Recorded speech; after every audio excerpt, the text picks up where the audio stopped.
off and running. We hope you're tied on. We're locked and loaded. In fact, breaking from the starting gate on this Sunday edition of Aqueduct Insider on MSG Plus. It's our clubhouse studios. It's Maggie Wolfendale. It's Jason Blewitt. And we're glad you're tied on and with us here for the next 30 minutes or so on the channel. Well, 2 cards remain in 2014, the penultimate day of racing for the year. Can you believe it? I love when you say that. But no, I can't believe it here, Jay. It's been a great year, finishing things out here at Aqueduct as we always do. We always look forward to the New Year's Day card here. We have the whole calendar thing going on. Yep. A different race, usually the Interborough, but it's going to be the Affectionately this coming Thursday, January 1st, with a first race post of 12:25 p.m. Bel Gallanty, a multiple graded stakes winner and a Grade 1 winner, in fact, will be the horse to beat from an outside post in the New Year's Day edition of the Affectionately. A couple of stakes lined up on the December 31st New Year's Eve card. The Bay Ridge for New York-bred 3-and-up fillies and mares. Pretty good field there. And the Alex M. Robb, which outside of Zevo is just a sensational field. We'll talk a bit more about both of those stakes a bit later in the show. We begin, however, with Main Sequence, who it sounded like had a nice van ride. Took him quite a while to get down from Fairhill, but he arrived at Graham Motion's Palm Meadows base this morning. Yeah, exactly. Having a bit of traffic trouble, but that was not the case for all of his 4 Grade 1s this year, as he does make a huge bid to be Horse of the Year. He's gearing up for his 2015 campaign.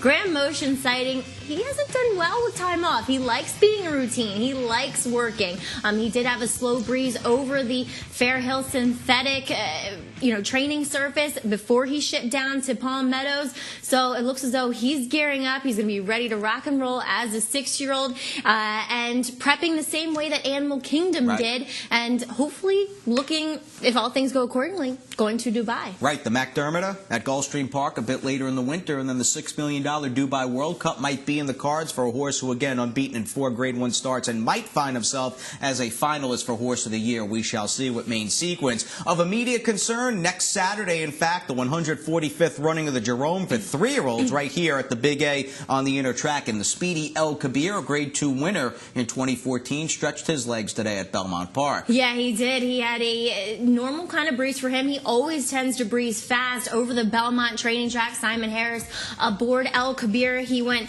splits 48 and 2, out in 1 minute and 4/5, and then galloping out even further to 1 minute and 13.46 furlongs. So it's a typical breeze for him.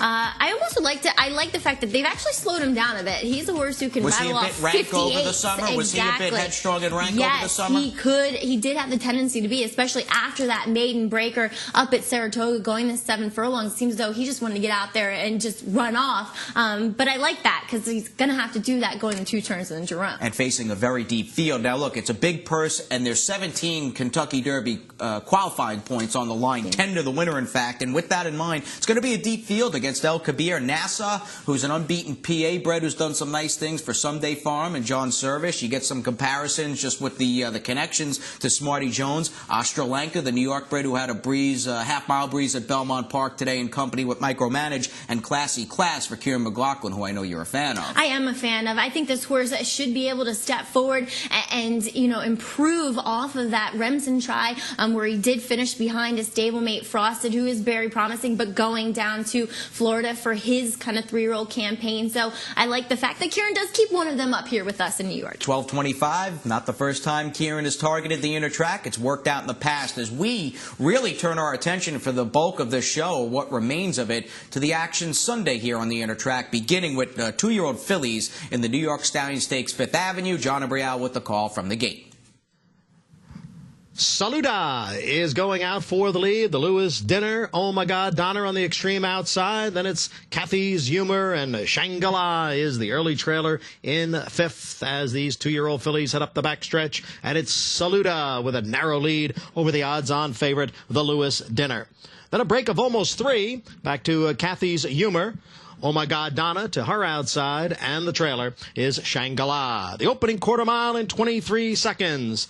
Long shot Saluter on the inside, and the big favorite, the Lewis Dinner, and now the Lewis Dinner has taken the lead from Saluta. Oh My God, Donna on the outside in 3rd. Kathy's Humor is 4th, and farther back, it's Shangri-La. And the field is at the top of the stretch, and the Lewis Dinner now leads by 4 lengths. Oh My God, Donna. Kathy Schumer in between horses, and down on the inside is SALUTOS. The Lewis Dinner with a 6-length lead and a 16th to the wire. It's the Lewis Dinner, and she's got this one wrapped up. The Lewis Dinner by 4.5 lengths. Kathy Schumer got second, photo for third, SALUTOS, or Oh My God, Donna. Filly by Posse, a dominating effort out of the Lewis Dinner, who paid $260 to win. You know, Jay, going back and looking at this filly in the paddock, she's so much more mature than the rest of her competition, especially today. I think she's a filly that hopefully, you know, she keeps progressing. She might be one of those ones that's just good as a 2-year-old, but still, she's been great this year. And I like, it shows that she has the kind of constitution to keep running, and she's made several starts this year and now has 2 to her credit. Well, speaking of 2, Manny Franco won his second race on the afternoon with the Lewis Dinner in the 5th Avenue when he caught up with Maggie after taking the Sunday co-feature. Winning like a 1-to-5 shot should the Lewis Dinner takes the 5th Avenue division of the Stallion Series Stakes, here with winning jockey Manny Franco. Manny, you rode her like a 1-to-5 shot as well. Yeah, I just followed the instruction. God told me the speed is good, so try to get the lead, and you know, she do it by, you know, he said try to take the lead, and after that that's it. She took off on you. She does get a little funny down the lane. Is that because of hitting her? She doesn't like to be hit? Yeah, she don't like when you hit it. She don't like it. Today I try to don't hit it too much because she don't like it. You didn't need to, Manny. Good job, and congratulations on a great meet so far. Thank you, Mike. Belated happy birthday to Manny Franco, who turned 20 years old during the dark day break, December 19th, in fact, here at Aqueduct. That's Native my of mom's Puerto Rico. birthday. Oh, that's pretty funny. Look at that. Well, you guys got along pretty well in that interview, and he's riding terrific. A very athletic young man. He is. He's very kind as well. A great guy to be around. Very professional for being that young, too. It's really him and those Ortiz brothers. They went to a great school, and whoever brought them along has done a terrific job with them, prepping them for the kind of success that they've had so young in their lives and careers. Let's get a bit later into this Sunday card. Race number 8, in fact, was the Great White Way. Race number 5, excuse me, a posse sweep as that young stallion takes both halves of the Stallion Stakes. Again, race number 5, Johnny I with the call, and they're off. Chasing Bubbles sent out for the lead. Deputy Buster Stone running in second with Clockwork down at the rail in third. Disco Partner is being passed on the outside by Gear Jammer. Gear Jammer in fourth. Disco Partner runs in fifth. Then it's BB's Remington in sixth. On the outside is Golden Luck, and then Nick's Posse.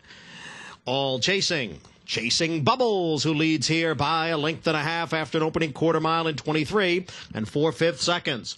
Deputy Buster Stone, Clockwork, those two right together with Gear Jammer in fourth. The big favorite here, the gray Disco Partner, is in fifth, about 5 or 6 lengths from the lead. Then it's Nick's Posse, followed by Golden Luck and BB's Remington. Chasing Bubbles has the lead as they come into the stretch. Ran a half in 47 and 3/5 seconds. Chasing Bubble leads by 3. Clockwork in second. Down on the inside is a Disco Partner who's now making his move, but they're coming down for the 16th pole. Chasing Bubbles by almost 3. Then Disco Partner. They come for the wire, and Chasing Bubbles has pulled off the upset at 16-1. Disco Partner chasing Bubbles around the inner track. He could not be caught at $35 in the Great White Way. Yeah, it just goes to show when horses kind of get their confidence up, and same thing with the Lewis Dinner, actually. Both of them with back-to-back wins, and the latter in stakes races. This horse, I really liked him in the paddock, Jay. He looked tremendous in here, and you know, he's a horse that has speed. It showed on form, and 2, he didn't like wet tracks, and he got a fast one today. I think that really paid off. He improved over an inner track that was very kind down towards the inside. He had that in his favor, and he's also got a pretty good assistant trainer in the barn in Jeff Odens, who was with Maggie after the Great White Way. I'm here with one of the more Venerable men of the New York Racing Association. Jeff Oden's assistant trainer to Ken McPeak, who has Chasing Bubbles in the barn, who took down our Great White Way Stallion Series Stakes today. Jeff, Israel Rodriguez seemed pretty intent on getting the lead. Were you pretty confident when he made it?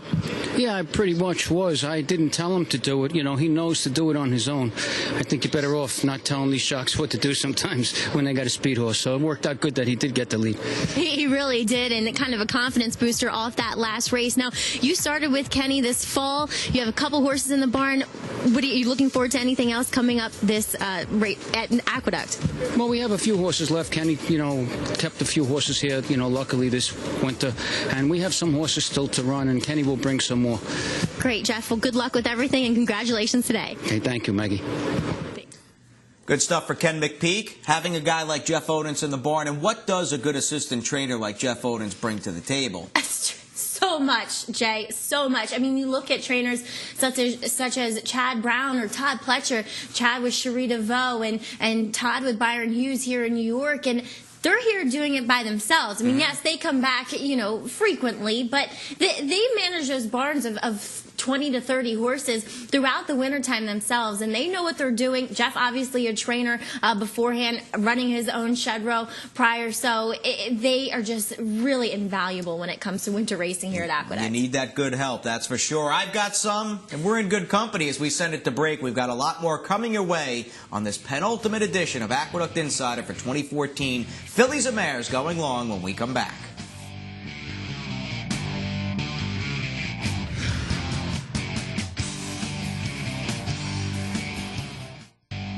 We're back live racing here at the Big A. As we kick things off, we end and we start off. Obviously, New Year's Eve this coming Wednesday, 2 stakes, a first race post at 12:20, and then we jump to 12:25 for New Year's Day. And, of course, that 145th running of the Jerome on Saturday, January 3rd. We touched upon some of the main contenders at the top of the show.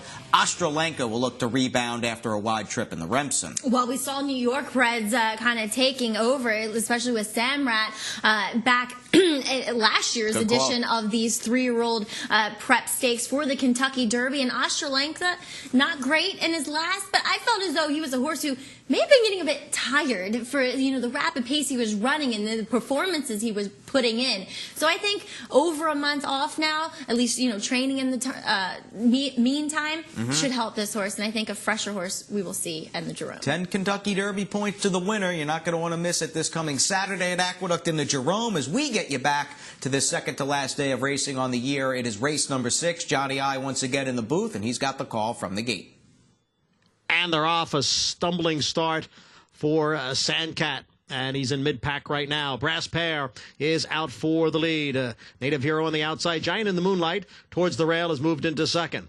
Then it's Native Hero along with a mighty Zealous. And here comes Tommy. Between the lines is at the rail. Bayesian Summers in between horses. On the outside, Sandcat, an imposing figure.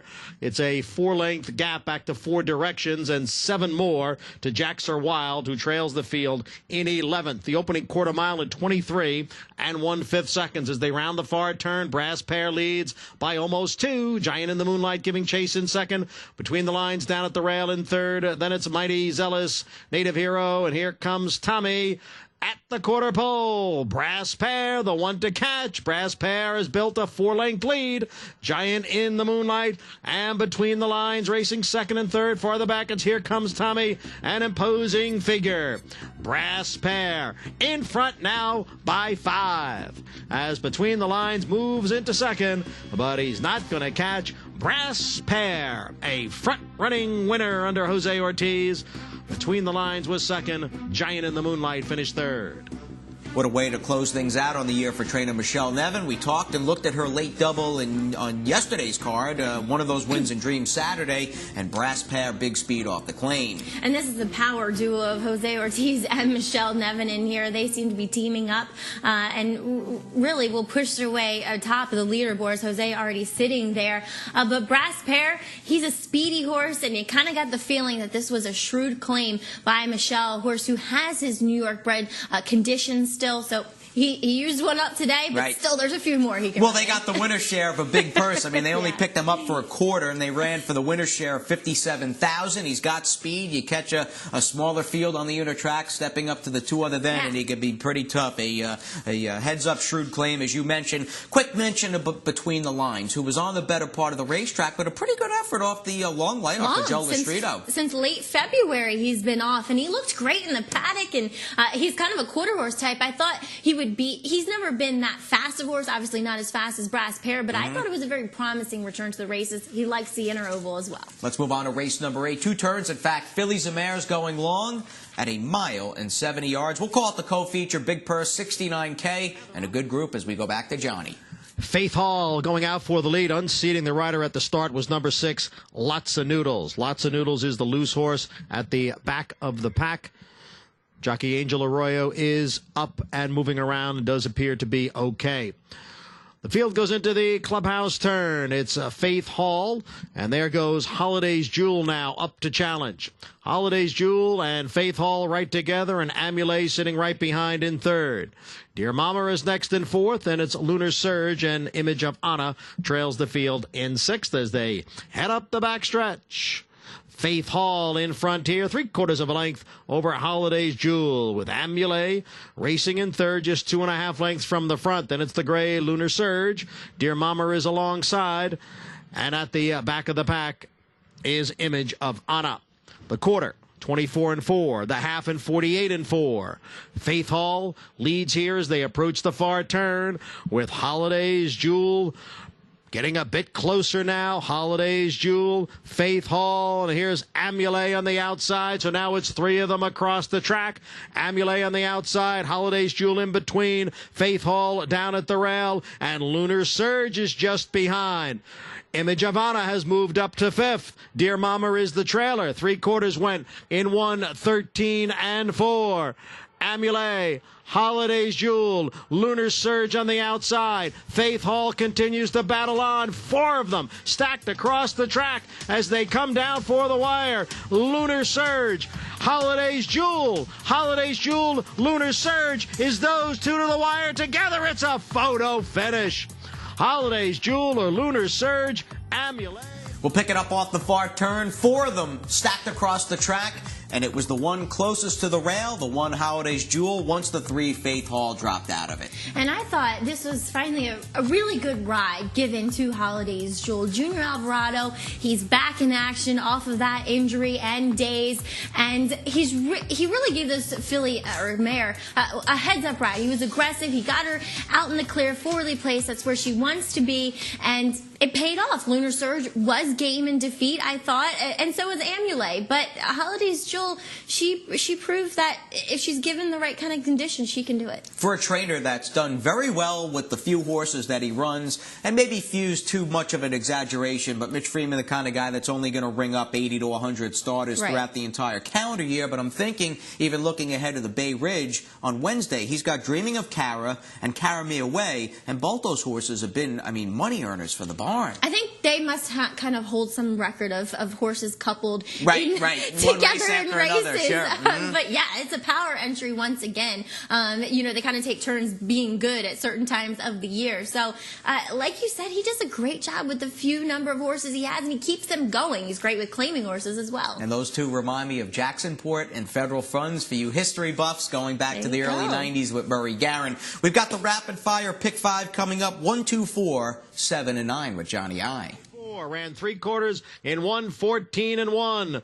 Senso is second. Rose Quartz now extends the lead. Rose Quartz in front by 7. Senso is second by 8. She wrecks the place, is on the outside of Letters of Fire. No doubt about the winner.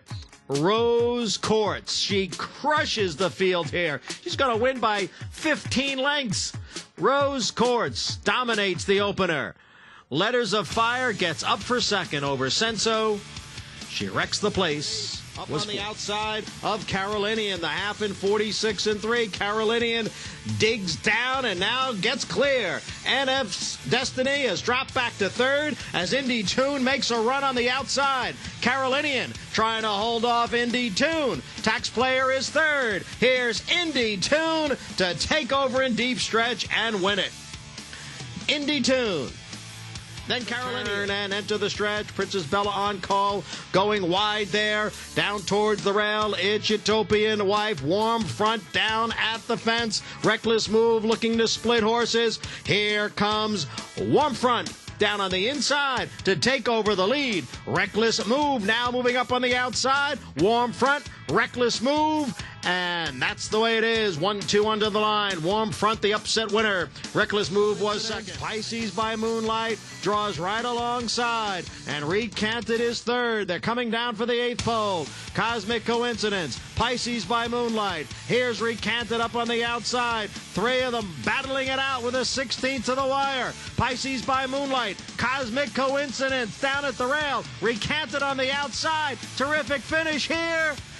That's too tight to call between Cosmic Coincidence and Pisces by Moonlight. And Apollo 11 has opened up here. Apollo 11 in front by 4. Swivel on the outside. It's Beyond the Green. Apollo 11, the lead's down now to 3 lengths. Here's Swivel. Here's Beyond the Green on the outside. Apollo 11 with a 16th to the wire, holding on to a narrow lead. Swivel is driving up. Here's Swivel. Apollo 11. Swivel appeared to get it over Apollo 11. We'll wait for the photo. 3 straight photos to end the card. Races 7, 8, and 9. Swivel in the nightcap. Now, nobody got up to race number 9. Surprise, surprise, covered in the pick 6. There were a bunch of 4s, even a few 5s, and I think we have David Duggan and Dilla Davis to thank with Warm Front back in race number 4, and then Chasing Bubbles in the Great White Way. Long story short, a pick 6 carryover with a mandatory payout into New Year's Eve, Wednesday, of over $21,000. It's time to study up. Yeah, it really is. To try to find some of those higher-priced horses, play big, spread your tickets, and good luck, because there's money to be made. And we got to pay it out on Wednesday. Exactly. We can't have a carryover, a double carryover into January 1st, New Year's Day, and we get you back with Junior Alvarado taking both halves of the late double. He did it narrowly in race number 8. Same can be said for race number 9 with Swivel, who was able to save ground. He's about to run on by and attack this horse on the lead, the number 5, Apollo 11. Yeah, it was funny, those Moonlight and Beauty horses, 2 of them just getting beaten narrowly by heads. But I thought it was funny kind of going back to that point that most of her progeny don't start until later in their career. So maybe this horse, there's still more good things to come. But Swivel, in his 3rd start of his career, ran down this leader late for John Kimmel. He was a horse that finally, to me, looked tucked up and ready to go.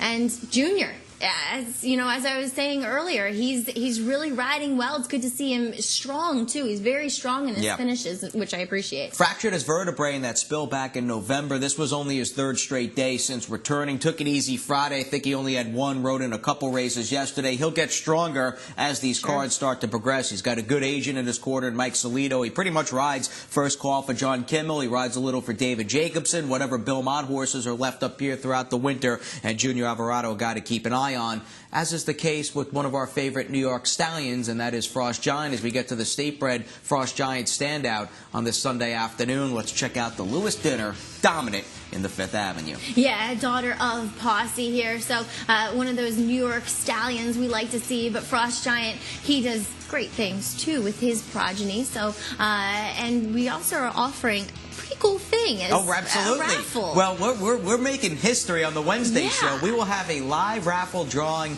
on the Wednesday edition, this forthcoming December 31st edition of Aqueduct Insider, with 2 no-guarantee seasons to Frost Giant. Winners will be announced on that show. You can submit your entry to sunrisestallions.com/raffle or give Eric at sunrisestallions.com a quick email, and a great cause benefiting both Anna House and the Permanently Disabled Jockeys Fund, as Maggie and I take a look back at this short 3-day week when we come back here on Aqueduct Insider.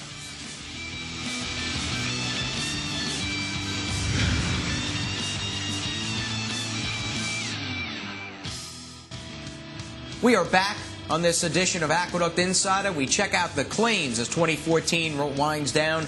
Let's get that slate up there. We had, let's see, 5 on the afternoon and a couple of shakes. Yeah, and three-way shake Salisbury night. You kind of anticipated that, though I thought a bit low, honestly. But goes to David Jacobson. And it's Destiny, who stumbled so badly in the second race, claimed out of the Jacobson barn by Rudy Rodriguez. As we check out the rider standings with another Sunday afternoon down, Jose Ortiz, your leading rider with 22 victories. Good day for Manny Franco, picking up a couple wins. He's got 15. Erod with 14. We'll go to the trainer standings, and we'll see what they look like as we get them up there. Yeah, David Jacobson leading the way per usual. Garrett Gullo pulling ahead now with 5 wins in second place, obviously tied with Linda and Michelle. Michelle, though, with that very high percentage. Indeed, and a winner yesterday for Gary Gullo, a winner today. And Rapoli Stable had a victory, sent out a good-looking Tappet 2-year-old named Over Control, who broke his maiden midway through Saturday's card yesterday down at Gulfstream Park. One to check out the replay of. As we, speaking of replays, have to highlight the short week. It was a short week. We saw some high-quality races, some big performers, and I think none more important, though, than the Gravesend Friday with Salutos Amigos. Boy, this horse has been so good this latter part of 2014, Jay, here with a rail-skimming ride by Irad Ortiz, losing his stick there, but it's okay, Irad. You know, you got the job done here. 108 BEYER for Salutos Amigos to close things out. The Toboggan, February 7th. Maybe that's where we see Salutos Amigos next. Who knows what Lucky's Dream, who's now a stablemate of Salutos Amigos, came off a near 300-day layoff and ran pretty well here on Friday. Yeah, he earned a fast fig for this gate-to-wire win as well. And you don't usually see Jimmy Riccio with Todd Pletcher, but they teamed up with a good win. He's by Will He Shine. He's just a very authentic racehorse. Big fan of Lucky's Dream. And the same could be said for another Dream horse in Dream Saturday, who carved out a wicked pace and kept going in Saturday's feature. Yeah, this was one of the more impressive efforts that we've seen. Michelle Nevin, excuse me, Jose Ortiz teaming up here. And this horse looks very promising moving forward. Could we see him in stakes races off of this effort? I'd be looking at the older handicap division races. I think the Jazzle is the next one that we run on the inner track. Big purses. Not an easy division to contend with Micromanage, potentially Vijack and Storm and Monarco, but a good effort out of Dream Saturday on Saturday afternoon as we look ahead to Wednesday afternoon with Andy Serling. Well, we go out with a bang on New Year's Eve here with a couple of excellent New York state-bred stake races. One for the boys going long and one for the girls going long, and I'm going to look at the girls. It's a really nice competitive race, and I will not argue with anybody that says that Carry Me Away, the much-improved Carry Me Away, is the horse to beat in here. And I'm not, like, way against her, but this is a tough competitive field, and I like the 5 Flip Cup to upset the apple cart a little bit. It's not going to be a huge price, but with Carry Me Away in here, I think you'll get fair odds on a horse who, the mile and a 16th distance, first of all, might be very good for her. Mile and an 8th, stretching it a little bit. She's run well at this distance, and last time she ran the Cumley, not only was she running against much better horses, but she also was chasing 4 wide, basically the whole way, if not wider, around the racetrack against a very strong rail. So while she lost by a pole, it's a race you can absolutely dismiss, and she did finish ahead of Carry Me Away, albeit with an easier trip 2 races back. But I'm going to hope that she gets it done, as the soon-to-be 4-year-old Flip Cup can perhaps win the Bay Ridge on New Year's Eve here as we head back to Maggie and Jason. That's right. She plays part of a Pick 6 carryover with a mandatory payout. Israel Rodriguez, all smiles. A nice stakes win on today's card. And Maggie and I, we say goodnight. Have a great evening, and we'll see you back here Wednesday with the first race post of 12:20.